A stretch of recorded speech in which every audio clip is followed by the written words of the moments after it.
Yo, what up? What's good, YouTube? Alright, so here it is. This is my barber station setup. This is my barber chair. Fully electric Takara Belmont barber chair. Got my barber pole. Love this barber pole. Pretty solid brand. Pretty expensive. Came up on this too for free. Just had to change the light bulb on it. So that was a pretty sweet come up. And this is probably all the stuff that everybody wants to see. My barber tools I've collected throughout the years. This is my classic 76. Classic 76ers right here. Oster for the metal guards. Really good, solid machine. My wire is a little messed up. I'm going to be fixing that pretty soon. There we go. I'm going to be fixing that pretty soon. Maybe I'll do a video on it. Use these. I use these rather than the Osters. I like these a lot. They're cordless, so you know they're more versatile, more convenient to use rather than having the cord all over the place. This is my my Andes Masters with the fade blade body and the fat blade tip. Let me see if I can get that right there. There we go. And this is my Andes Master. I think this was my first professional machine I had ever gotten. I think it was about 2011 or 2012 with the fade blade on it.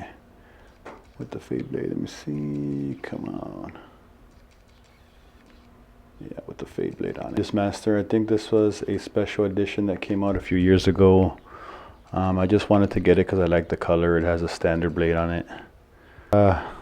This cordless one, the cordless Andes Masters, this one's really good. It's really light compared to the corded ones. This one has a standard blade on it. However, you can replace this with the fade blade to get a more tighter cut, to get out those ball dines. But I mean, just the way it comes, I've had fun with it. It's a little loud, but still, all in all, it's a really good machine. These are the Andes corded trimmers. I have they're skeletoned, so this was shaved off, this was cut off.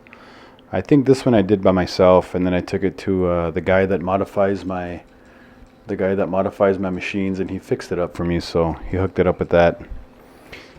This one I actually did as well.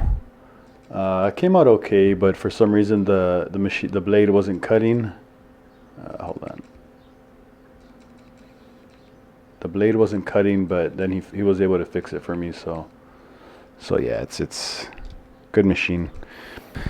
And then these are my scissors. These are my thinning shears. These are my thinning shears, my V3s. Nothing too crazy, just simple. Gets the job done.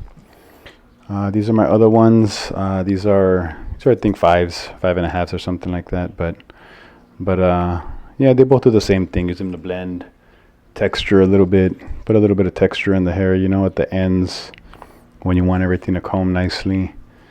And these ones are a little bit wider tooth. They have wider teeth. These are about 5.5s. And these are really used with long haircuts, women's cuts, girls' cuts. All right, jumping back into it. These are my fancy shears. That's the brand. They're not too expensive. They're about $200. They're 6-inch Japanese alloy steel. These are pretty good. I've been using them for almost about a year now.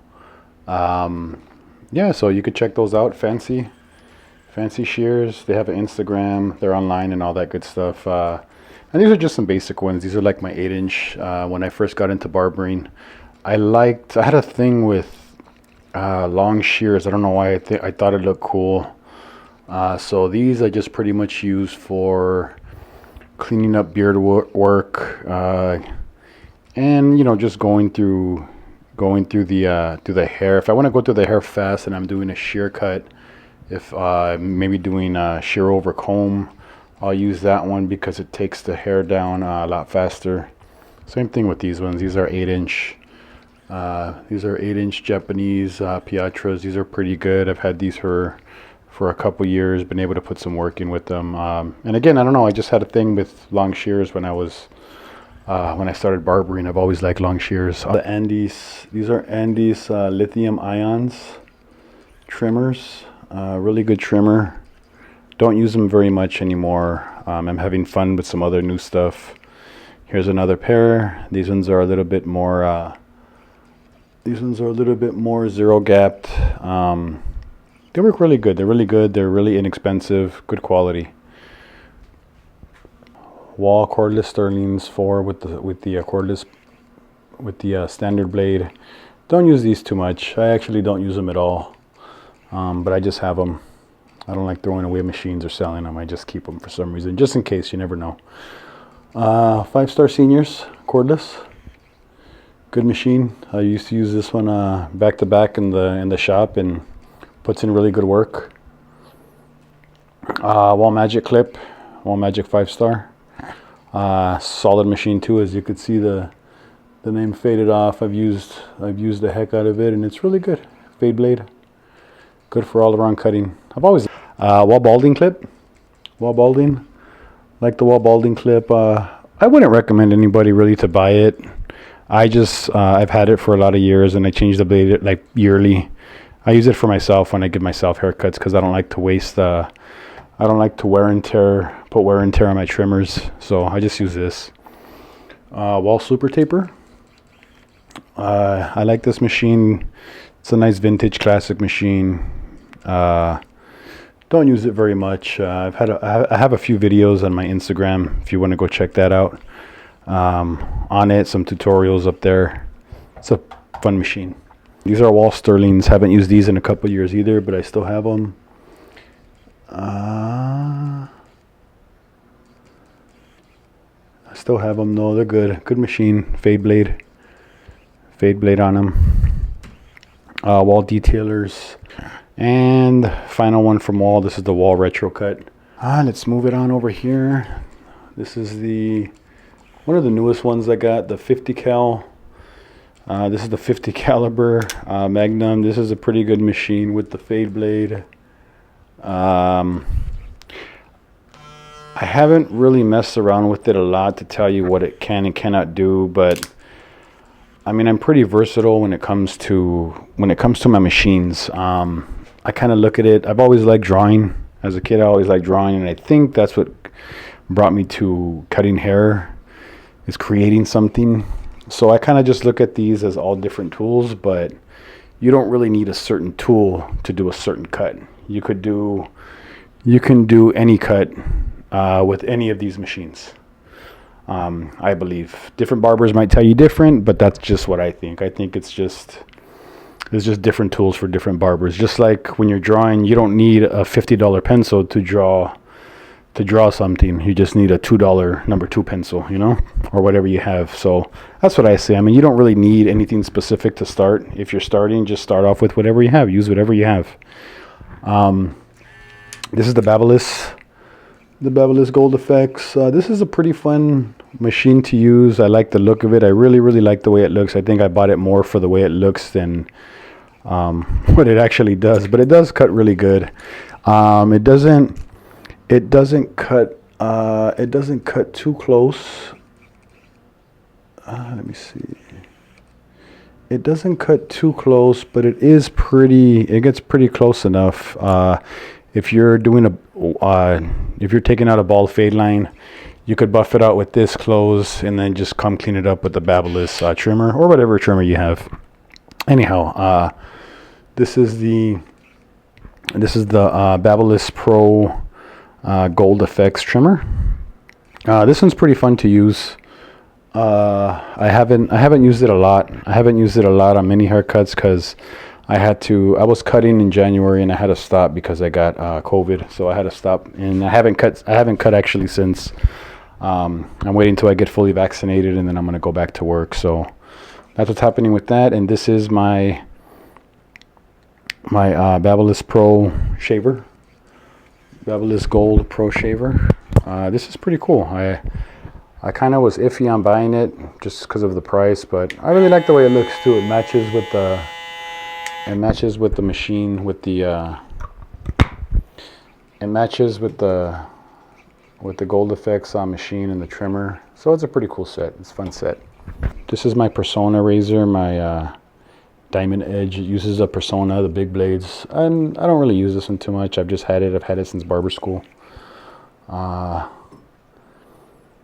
This one I do like. This is my blade holder from Turkey. It's called Sedef, S-E-D-E-F.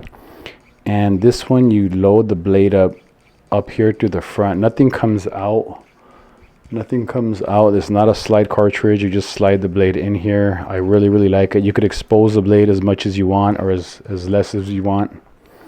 And they're only like $5. Only $5 on Amazon. This is the Dovo Shavette. I used to use this one when I worked at the Art of Shaving. They required actually that we use this one and nothing else. So I got used to it. I didn't really like it at first. If you can see in the tip here, it has a little bulge coming out of the front. I don't like that, but I was able to use it, utilize it, and just work around that. So yeah, that one's cool. I really don't use it much. I just have it just because I have it.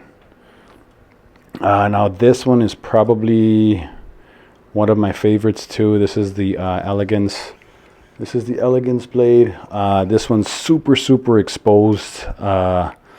That's why I like it, because if you're doing designs or hard part or anything like that, or just using the razor in general, it makes it really fun and easy to see. And this one is a Parker safety razor holder. This one was given to me a few years back from an old coworker. We had a little gift exchange, and he gave this to me, so that was pretty cool. Again, though, you don't need a certain one of these to start cutting hair, or if you're already cutting hair, you could just use whatever you have. Even if you don't have a razor, it's fine. But this is my setup. This is my little setup, guys. So if anybody has any questions, or you want to see more videos on something, please let me know, and I'll do a video as soon as I can, as I'm trying to be more active in the YouTube community. So yeah, thanks for watching, and see you next time.